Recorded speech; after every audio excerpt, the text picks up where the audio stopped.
HS2. 3 letters for a new train line which could carry trains between London and Birmingham at speeds of up to 250 miles an hour. It could change rail travel as we know it. Up to 14 trains an hour will run through areas like this. Buckinghamshire is likely to be seriously affected. Some of England's most picturesque countryside could be threatened. The country is dramatically divided over whether the high-speed train is worth it. Many groups are still campaigning to prevent the destruction of their homes, businesses and livelihoods.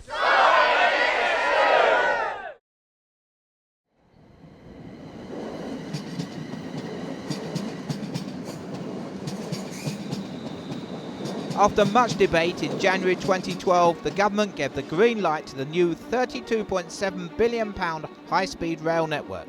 But is all that money really worth it? The HS2 project would take 15 years to complete.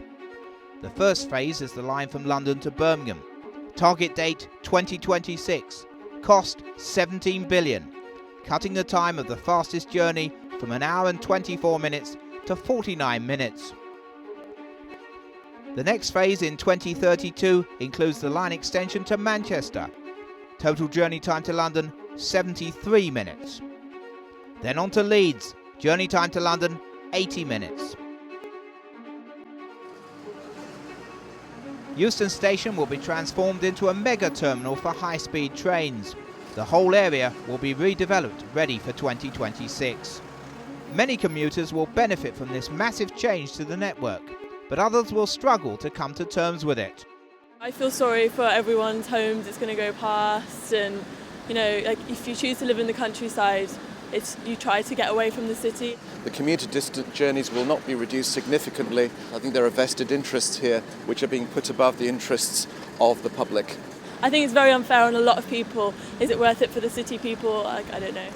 Well, I think it's worth it. I use the other high-speed train which goes down to sort of Canterbury and Dover way, and it's just changed my life. Well, I think Britain's got to keep up with major infrastructure, and we have a major crowding problem in the south. We need more extra lines in this country. We need to get people from the north connected to the south. A high-speed line running to the north of the country is a very good thing. I think it's a shame that they're only committed at present to Birmingham. We should build HS2 sooner rather than later.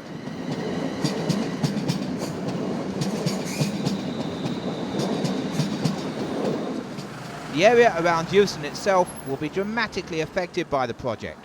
The Brie Louise pub is only 40 feet away from the station. Landlord Craig Douglas could lose his business and his home. I got a phone call from the Camden Journal saying, "Are you aware your pub's going to be knocked down?" And I was gobsmacked. I had no idea whatsoever. They talk about the possibilities. What would go on would be they would relocate us, they would try and find me a business somewhere else, but that's not quite the same as being where we are, It would be devastating, not just for me, for the community and my local customers that come here to drink the Brie ales that we've done. We've put a lot of work into developing the pub, and we were CAMRA's pub of the season for spring of 2008, CAMRA's pub of the year for 2009-2010 for the North London branch. So obviously we're a destination for a lot of people for a lot of different reasons, and that would be taken away from them.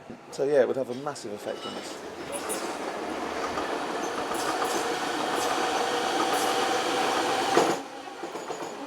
One place at the heart of the route is Wendover in Buckinghamshire. With the bullet train running through this quaint market town, local homes and businesses are under threat, to say nothing of the surrounding countryside. Local activists have set up a vibrant anti-HS2 campaign to raise awareness of the project they claim will destroy much of the town. They strongly believe that HS2 just isn't worth it.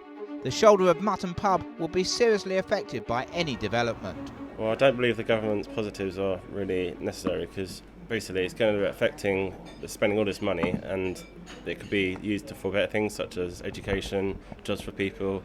It's going to be running alongside the pub, and it's not going to be a quiet train, so it's going to noise pollution. People are signing petitions, there's people coming in talking about it, no one really wants it. The campaign has the support of all ages. Local schools have pitched in to do their bit. Residents believe the impact on community and environment could be devastating.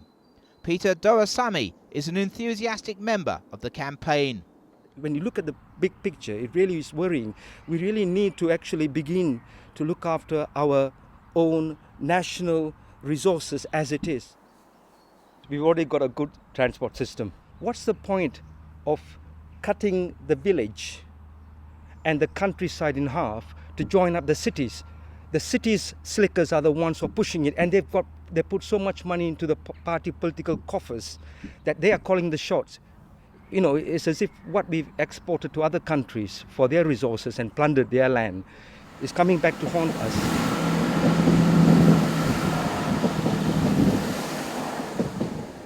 Throughout the area, people are finding different ways to support Stop HS2. Steve Roost, a baker in nearby Tring, has food for thought. I developed the idea for some shops that we supply in Wendover, then being more affected than we are directly, and it's rolled from there. We've had all sorts of comments about the roll. We've had a little old lady that's come and gave us 10p because the roll's been too big to send off for the donation that we give to the Stop HS2 fund. And we've had a gent that comes in, is totally for HS2 but likes the roll, so he buys it anyway. Supporters of HS2 believe it will transform the railway network forever. The Railway Gazette has been charting the development of the industry since the days of Stephenson's rocket. The principal positive for High Speed 2 is the reality that we need considerable amounts of extra capacity on our rail network. In terms of the economic benefits of high speed rail for the regional cities is that there is growing demand for rail travel. And what High Speed 2 principally does for Birmingham, for Manchester, eventually for Leeds as well, is that it releases trains off the existing local rail network. It costs £10 billion to refurbish the West Coast Main Line, and that project took 11 years and was completed in 2009. You know, we are quite a relatively small country. That means we will need to build some more roads, some more railways in certain circumstances, perhaps another airport, perhaps power stations, and the people who are locally affected, yeah, of course you sympathise with them. But nevertheless, the reality of our economy, a growing economy, which we all want to have, we're in the middle of a recession now, but we all want a growing economy. Whenever you have a growing economy, you have more travel, and there is no evidence that that is changing. The £32 billion for a 20-minute time saving, that just isn't an accurate representation of what the project is about. Ultimately, it is worth it because history has shown that the alternative strategy of patch and mend strategy for our existing rail network costs just as much, £10 billion to refurbish, not build, but refurbish one railway that is not a credible transport policy.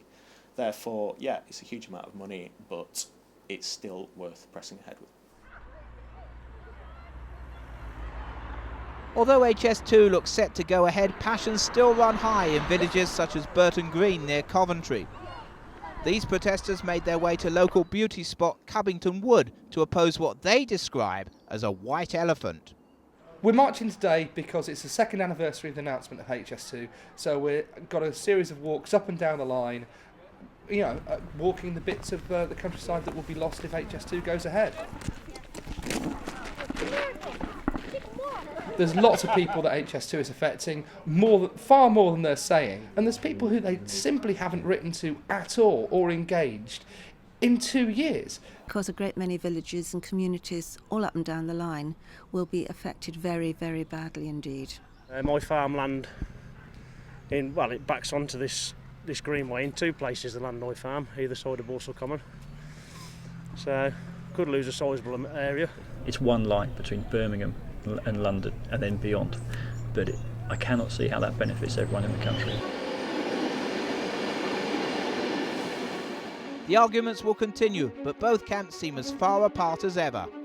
The people of Britain will not only be affected, but our children and our children's children. It's a hell of a burden. No one knows exactly what the burden financially is going to be, but we're all going to pay for it for long periods to come. That's £30 billion, which in anybody's book is a huge amount of money, and even the most positive pro High Speed 2 supporter can't get away from that. It's a way of siphoning back taxpayers' money That's all these big, huge mega projects do. I'd love to see billions invested in our national rail network, but I would like it to be directed to what customers, passengers are actually asking for. To knock 15-20 minutes off the journey time to Birmingham, I don't see the benefits of that. But the reality is it's not just about business travellers travelling first class from Birmingham to London and getting there 10 minutes quicker.